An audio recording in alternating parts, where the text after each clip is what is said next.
I welcome back to you all. Here I have one beautiful story. ఇక్కడ story ఏంటంటే ఒక class రూమ్లోకి ఒక టీచర్ వచ్చిందనమాట.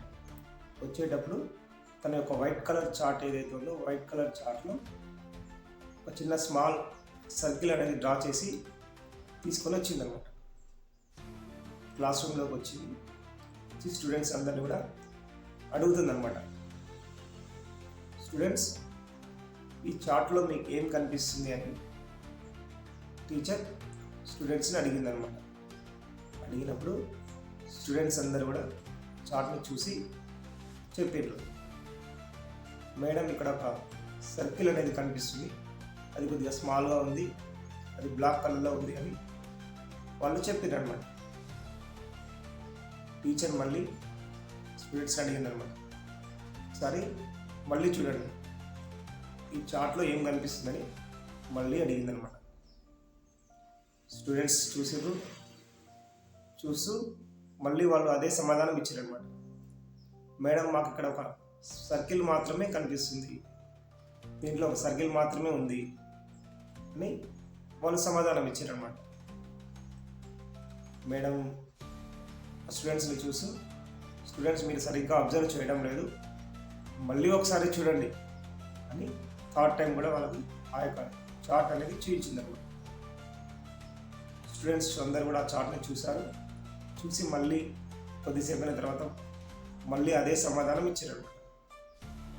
మేడం ఇక్కడ సర్కిల్ మాత్రమే కనిపిస్తుంది, అది ఒక బ్లాక్ కలర్లో ఉంది అని వాళ్ళు సమాధానం అనేది ఇవ్వడం జరిగిందన్నమాట. సో టీచర్ కొద్దిసేపు అయిన తర్వాత వాళ్ళకి ఆ చార్ట్ని చూపిస్తూ, ఈ చార్ట్లో మీకు ఒక సర్కిల్ మాత్రమే కనిపించింది, కానీ ఆ సర్కిల్ పక్కన ఎంతో ఎంటీ స్పేస్ అనేది ఉంది, ఎంతో ఖాళీ ప్రదేశం అనేది ఉంది, ఎంతో ప్రదేశం అనేది ఉంది. అక్కడ ఎంటీ స్పేస్ అనేది చాలా ఉంది. అది అక్కడ చాలా వైట్ కలర్లో ఆ పేపర్లో మనకు కనిపిస్తూనే ఉంది. కానీ ఎవ్వరు కూడా మీరు ఈ స్పేస్ గురించి, ఈ యొక్క వైట్ పేపర్ గురించి, ఈ యొక్క ఖాళీ ప్రదేశం గురించి ఎవరు కూడా మీరు చెప్పడం లేదు. కానీ పక్కన ఉన్నటువంటి ఆ సర్కిల్ గురించి మాత్రమే మీరు చెప్పారు అని టీచర్ వాళ్ళకి చెప్పిందనమాట.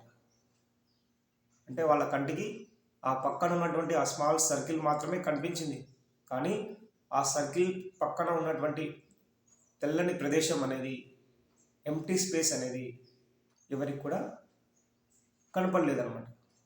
అంటే మన లైఫ్లో కూడా, మన జీవితంలో కూడా మనం 99 సార్లు మనం మంచి పని అనేది చేస్తాం, కానీ ఎప్పుడో ఒకప్పుడు ఒకసారి చెడు పని అనేది చేయడం జరుగుతుంది అన్నమాట. అంటే మనం 99 సార్లు చేసినటువంటి మంచి పని గురించి ఎవరు కూడా మాట్లాడరు, కానీ ఒక్కసారి చేసినటువంటి చెడు పని గురించి మాత్రమే అందరూ కూడా మాట్లాడటం జరుగుతుంది అన్నమాట. అది దీని యొక్క concept. Thank you for watching.